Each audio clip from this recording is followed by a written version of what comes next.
આજરોજ ward number 1 માં MIM પાર્ટીના કાર્યાલયનું ઉદ્ઘાટન કરવામાં આવ્યું, જ્યાં તમામ પાર્ટીઓ જે લોકોની સમસ્યાઓ છે એમાં ખરી ઉતરી નથી અને લોકોએ ક્યાંક ને ક્યાંક એવી અપીલ હતી લોકોની કે જ્યારે એમઆઈએમ પાર્ટી તમામ સામાજિક મુદ્દાઓમાં સમાજની સાથે રહે છે તો લોકોની બુનિયાદી સુવિધાઓ, ગટર પાણીની વ્યવસ્થા હોય, ગટરની વ્યવસ્થા હોય, જ્યાં પાણી ભરાય છે નીચાણવાળા વિસ્તારોમાં વરસાદી માહોલના લીધે, અને સ્વચ્છ પાણીની આ તમામ બુનિયાદી સુવિધાઓ માટે પણ એમઆઈએમ પાર્ટી અમારા પ્રશ્નો માટે ઉભે તેવી લોકોના સતત ફોન મને આવી રહ્યા હતા. ત્યારે અમે સ્થાનિક સ્વરાજની ચૂંટણીમાં ભુજના વોર્ડ નંબર 1 માં ઝંપલાવ્યું અને આ વિસ્તારના લોકોના પ્રશ્નોનો હલ થાય તે માટે આજ અમે અહીં સ્થાનિક સ્વરાજની ચૂંટણીમાં ઉતર્યા છીએ અને આજરોજ કાર્યાલયનું ઉદ્ઘાટન અમે અહીં વોર્ડ નંબર 1 માં કર્યું છે. અમે વચનપત્ર વોર્ડ નંબર 1 ની જનતા માટે મૂક્યું છે, જેની અંદર અમે જે વચન આપ્યા છે તે વચન કે નીચાણવાળા વિસ્તારોમાં જે વરસાદી પાણી ભરાય છે તે પાણીનો એક પ્રોપર એન્જિનિયરિંગ અમારા સ્વયં ખર્ચે કરી અને આખું એનું લેઆઉટ પ્લાન તૈયાર કરી અને એ સમસ્યાનો ઉકેલ લાવવું. આ વિસ્તારમાં રહેતા તમામ પેશ ઇમામો, મસ્જિદોના ઇમામો, તેમના બાળકો અને તેમના પરિવારનો મેડિકલ ખર્ચ અને એજ્યુકેશનનો ખર્ચ એમઆઈએમ પાર્ટી ઉપાડશે. આ વિસ્તારમાં શિક્ષણ ક્ષેત્રેની વાત કરું તો તેજસ્વી તારલાઓ જે દર વર્ષે સારા માર્ક્સ લઈને આવે છે તેનું દર વર્ષે એમઆઈએમ પાર્ટી વતી કાર્યક્રમ મૂકવામાં આવશે અને એ લોકોને રાશિથી પ્રોત્સાહિત કરવામાં આવશે કે શિક્ષણ ક્ષેત્રે આગળ વધે. અને ક્રિકેટ પ્રેમી અને નવયુવાનો બાળકો માટે પણ જે ખાસા ગ્રાઉન્ડની મોટી સમસ્યા છે એ સમસ્યાનું પણ બ્યુટિફિકેશન માટે અમે એમઆઈએમ ની પેનલ દ્વારા એના માટે કાર્ય કરવાનું પણ અમે વચનપત્રમાં આપ્યું છે. આવા વચનો પત્ર લઈ અને અમે ડોર ટુ ડોર પ્રચારમાં જશું, વિસ્તારના લોકો પાસે જશું અને વચનપત્રમાં નીચે લખેલી લીટી સાફ શબ્દોમાં લખેલી છે કે આ વચનપત્ર અમે દઈએ છીએ તમને, એ વચનપત્ર તમે તમારી પાસે રાખો.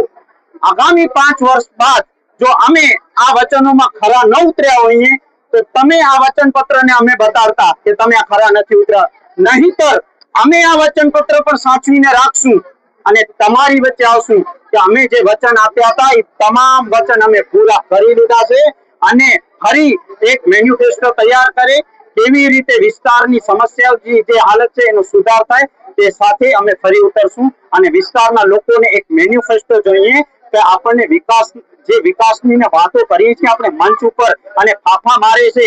અત્યારે હું જોઉં તો અત્યારે કાલે જનસભા થઈ પાર્ટી દ્વારા અને વિકાસની મોટી મોટી હવાબાજીઓ કરવામાં આવી. આ હવાબાજીનું નથી કામ, અહીં કામ કરવાનું છે. 40 વર્ષ ત્યાં નગરપાલિકામાં ભાજપની સરકાર છે, 4 વર્ષ ત્યાં છેલ્લા ખેંગાર પાર્ક પાસેનો પુલિયો છે ને એ બંધ પડ્યું છે, મોરબીનો બ્રિજ તૂટ્યો ત્યારથી બંધ છે. હવે તમે આ વિસ્તારના વિકાસની વાત કરો છો, જ્યાંથી તમને લોકો ચૂંટી છે ત્યાં વિસ્તારના તો કામ કરી લો. હું બજારની મેઇન વાત કરું, ત્યાં જો વરસાદનો માહોલ આવે છે, અત્યારે 2 મહિનામાં વરસાદ પડશે, જ્યારે વરસાદી માહોલ આવશે ત્યાં બજારમાં વેપારી લોકો ત્રસ્ત પડ્યા છે તમારાથી.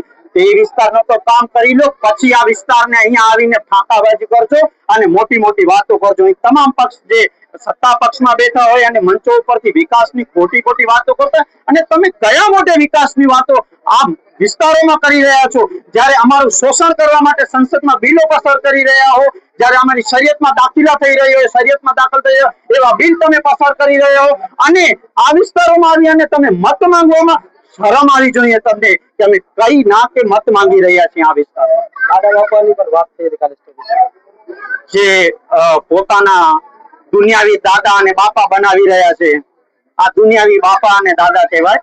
ખરેખર આપણે આખરતનું જોવાનું છે અને આવા દાદા અને બાપા જ્યારે મુસ્લિમ સમાજની જ્યારે કોઈ પણ સમસ્યા હોય છે, નવયુવાન હોય છે, ત્યારે જો પોલીસ દ્વારા મારવામાં આવે કે અનેક સમસ્યાઓ જ્યારે ઉદ્ભવે છે ત્યારે આ કોઈ બાપા કે દાદા આવતા નથી.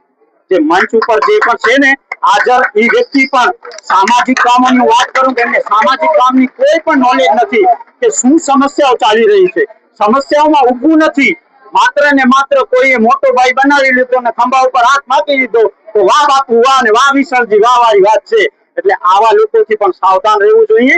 હું એવા લોકોને પણ અપીલ કરું છું કે ક્યારેક તમને મંચ ઉપર બેસવા મળતું હોય તો પછી માઇક હાથમાં આવે ને આપણે મજા આવે એમ બોલીએ, એવું પણ ટાળો, કારણ કે બાકીના પક્ષો પણ છે. આ જ રાજકારણ છે, રાજકીય છે.